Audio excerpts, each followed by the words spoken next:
स्वागत है आपका एआर न्यूज़ इंडिया पर। मैं हूं आपके साथ आकिल रजा। बॉलीवुड एक्टर अनुपम खेर ने हाल ही में 2 ट्वीट किए हैं। उन दोनों ट्वीट को लेकर किस तरह के रिप्लाई आ रहे हैं वो मैं आज आपको बताने वाला हूं। इससे पहले आपको बताता चलूं कि अनुपम खेर को लेकर लोग लगातार सवाल उठा रहे हैं। वो इसलिए सवाल उठा रहे हैं, आपको पता है कि जैसे देश में पेट्रोल और डीजल के दामों में बढ़ोतरी हुई, उसके बाद से ही अनुपम खेर, अक्षय कुमार, परेश रावल, इन सबको जो है, अमिताभ बच्चन भी इसमें शामिल हैं, इन सबको सोशल मीडिया पर लोग ट्रोल करना शुरू कर दिए। सोशल मीडिया पर जाकर इनसे सवाल तलब कर रहे थे क्योंकि इनके पुराने ट्वीट रीट्वीट हो रहे थे। पुराने ट्वीट के स्क्रीनशॉट सोशल मीडिया पर भी शेयर हो रहे थे और इनसे लोग सवाल कर रहे थे कि अब आप पेट्रोल और डीजल के बढ़ते दामों को लेकर तंज क्यों नहीं कस रहे हैं, सरकार से सवाल क्यों नहीं कर रहे हैं। लेकिन हद यह है कि अभी तक इनकी तरफ से, किसी भी बॉलीवुड एक्टर्स की तरफ से, बॉलीवुड स्टार की तरफ से किसी भी तरह का कोई ट्वीट महंगाई को लेकर अभी भी नहीं आया है। अब जो ट्वीट इनके आ रहे हैं, लोग उन्हीं का रिप्लाई में क्या क्या तंज कस रहे हैं, किस तरह के सवाल कर रहे हैं, वो मैं आपके सामने रखने वाला हूं।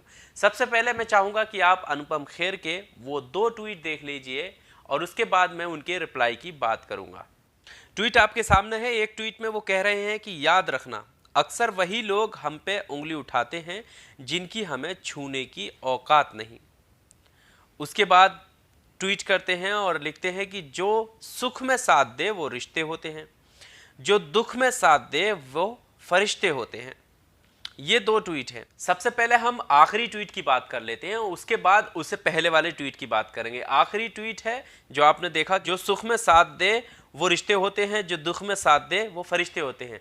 लोगों का जो गुस्सा है वो किस तरह से निकल रहा है रिप्लाई में। बहुत सारे ट्वीट में ये भी बताता चलूं कि ये जो मैं बता रहा हूं रिप्लाई में वो एज इट इज बता रहा हूं, और बहुत सारे ट्वीट ऐसे भी हैं जिनको मैं आपके सामने नहीं रख सकता।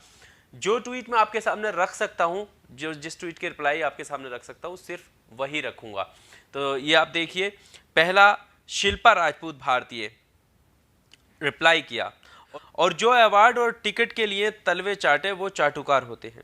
उसके बाद द यूनिक कह रहे हैं 50 रुपये पेट्रोल पर सवाल उठाए वो भोले होते हैं, 80 रुपये होने पर सवाल ना उठाए वो दोगले होते हैं। इसके बाद एक यूजर लिख रहे हैं कि और जो गुलामी में साथ दे वो चमचे होते हैं। इसके बाद एक ट्विटर यूजर बोल रहे हैं कि जो पत्नियों के पीछे छुपकर राजनीति करे वो क्या होते हैं, और जिन्हें सरकार की नाकामियां नजर आए वो क्या होते हैं। उन शब्दों का मैं इस्तेमाल नहीं कर सकता। स्क्रीनशॉट आपके सामने है, ये आप देख सकते हैं किस तरह से वो उन्हीं की राइमिंग को मिलाकर सवाल खड़े कर रहे हैं। अश्वनी सोनी लिख रहे हैं कि जो बालों को संवार दे वो कंघे होते हैं, जो बाल उजाड़ दे वो गंजे होते हैं। अधीश नाम के यूजर लिख रहे हैं और जो सत्ता के पैर चाटे वो डैश होते हैं। मैं ये बोल तो नहीं सकता, लेकिन बहुत सारी ऐसी चीज़ें हैं जो इसमें बोलने की नहीं है, लेकिन रिप्लाई में देखना चाहता हूँ और लोगों का जो गुस्सा है वो किस तरीके का है। ये रिप्लाई मैं आपको स्क्रीन पर आपके सामने रख रहा हूँ। जो सरकार से सवाल करे जिम्मेदार नागरिक होते हैं, और जो सरकार के तलवे चाटे वो दलाल होते हैं। नेहा लिख रही हैं ये, और हर वक्त साथ दे वही सच्चे दोस्त होते हैं। ये आशीष कुमार लिख रहे हैं। मोहम्मद गुलरेज जो लिख रहे हैं कि जो दुख में साथ दे वो फरिश्ते होते हैं, जो अवार्ड वो राज्यसभा के लिए तलवे चाट ले वो अनुपम खेर होते हैं। इसके आगे विशाल वर्मा जो लिख रहे हैं कि और जो पेट्रोल 50 होने पे साइकिल और 80 होने पे कार चलाए वो अनुपम खेर होते हैं। यानी बीच बीच में लगातार वो गुस्सा निकल रहा है लोगों का पेट्रोल और डीजल के दामों को लेकर, क्योंकि इनके ट्वीट पहले वाले जो थे 2014 से पहले वो क्या थे, और 2014 के बाद से इनका ट्वीट पेट्रोल और डीजल की महंगाई को लेकर नहीं आ रहा है। इसी को लेकर लोग सवाल कर रहे हैं। अभी भी नहीं आया, बाकी चीज़ों पर है। दूसरे ट्वीट में भी कई सारे सवाल हैं, उस पर मैं जाऊंगा। अभी इसके और जो रिप्लाई लोगों ने किए हैं पहले उस पर बात कर लेते हैं। शेख शाफिक अंसारी जो लिख रहे हैं फरिश्ता तो जहां सच्चाई के साथ खड़े होते हैं, 2014 से पहले बहुत कुछ देखे हैं, हम उन्हें किस नाम से पुकारें, वे शब्द खोजने में लगे हैं। अब हम दूसरे ट्वीट की बात कर लेते हैं। दूसरा ट्वीट क्या है? दूसरे ट्वीट में उन्होंने लिखा था, याद रखना अक्सर वही लोग हम पे उंगली उठाते हैं जिनकी हमें छूने की औकात नहीं। इसके जवाब में लोग क्या लिख रहे हैं वो मैं आपके सामने रखना चाहता हूँ। रोफेल रवीश परोडे वो लिख रहे हैं कि याद रखना अक्सर वही लोग सरकार की डैश करते हैं जिनकी कोई औकात नहीं। कुछ शब्द ऐसे हैं जो मैं नहीं पढ़ सकता। एक व्यंग बनाने की कोशिश की है कि यूजर्स ने। वो लिख रहे हैं कि कोई चापलूस कहता है, कोई चमचा समझता है, मगर एक राज्यसभा की बेचैनी को बस कुमार विश्वास समझता है। ये तुझसे दूर है कितनी, तू इससे दूर है कितना, ये अनुपम खीर समझता है या परेश चावल समझता है। व्यंग करके उन्होंने लिखा है, एज इट इज़ मैंने बताया है। इसमें हमारा या हमारे चैनल का कोई लेना देना नहीं है, ये बताना भी ज़रूरी हो जाता है, क्योंकि जो रिप्लाई में लोग लिख रहे हैं वो बता रहे हैं। इसमें हम ये भी ख्याल रख रहे हैं कि कोई भी ऐसी भाषा का इस्तेमाल ना हो जिससे किसी की भावनाओं को ठेस पहुँचे। शिल्पा राजपूत भारतीय हैं, उन्होंने भी रिप्लाई किया है। क्या किया है उन्होंने? वो लिख रही हैं कि आपका मतलब मोदी जी की नेहरू जी के सामने कोई औकात नहीं, ये कहना चाहते हो, क्योंकि मोदी जी नेहरू जी पर आए दिन उंगलियां उठाते रहते हैं। इन्होंने जो जवाब दिया है वो इसलिए दिया है क्योंकि अनुपम खेर का क्या रिप्लाई था कि उंगलियां वही लोग उठाते हैं जिनकी औकात कुछ नहीं होती है। अब इन्होंने ये कहा कि औकात का मतलब ये है कि जैसे प्रधानमंत्री मोदी आए दिन नेहरू की गलतियां और पुराने सरकारों के बारे में बोलते हैं, तो क्या इसका मतलब ये मान लिया जाए कि नेहरू जी के सामने प्रधानमंत्री मोदी जी की कोई औकात नहीं है? आप कहना क्या चाहते हैं? ये इन्होंने ट्वीट करके रिप्लाई में उन्हें कहा है। अश्विनी सोनी ये लिख रहे हैं कि याद रखना अक्सर वही लोग कंघी उठाते हैं जिनकी बाल छूने की औकात नहीं।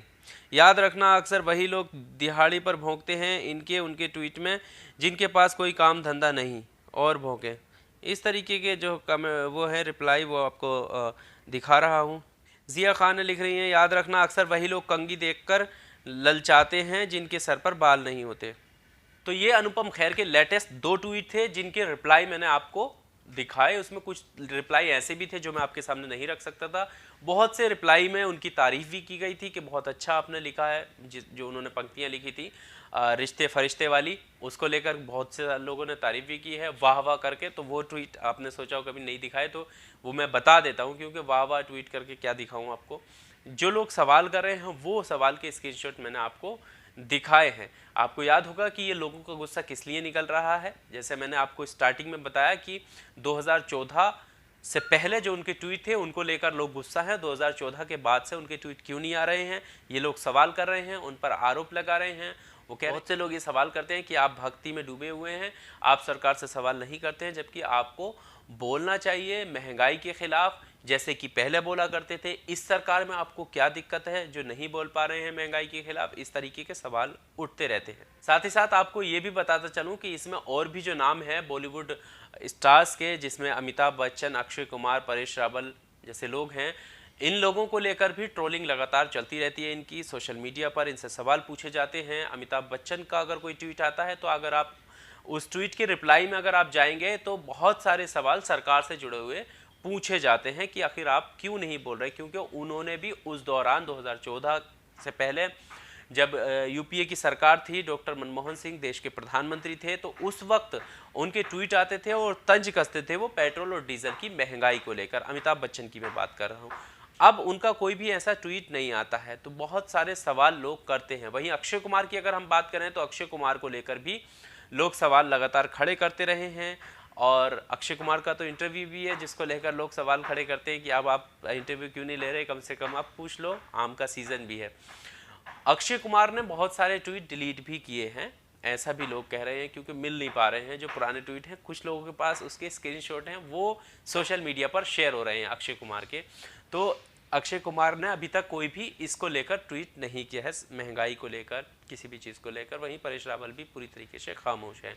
इनके ट्वीट आते हैं तो किस तरीके के आते हैं, उससे जो सोशल मीडिया यूज़र्स हैं उनको कोई लेना देना नहीं होता है। वो सवाल रिप्लाई में अपने वाले ही पूछते हैं जो मैंने आपको दिखाए, और उस पर ही व्यंग वो छोड़ते हुए नज़र आते हैं। कहीं ना कहीं वो याद दिलाने की कोशिश करते हैं कि आप 2014 से पहले क्या थे और अब क्या हो गए। इसको लेकर लोग सवाल करते हैं।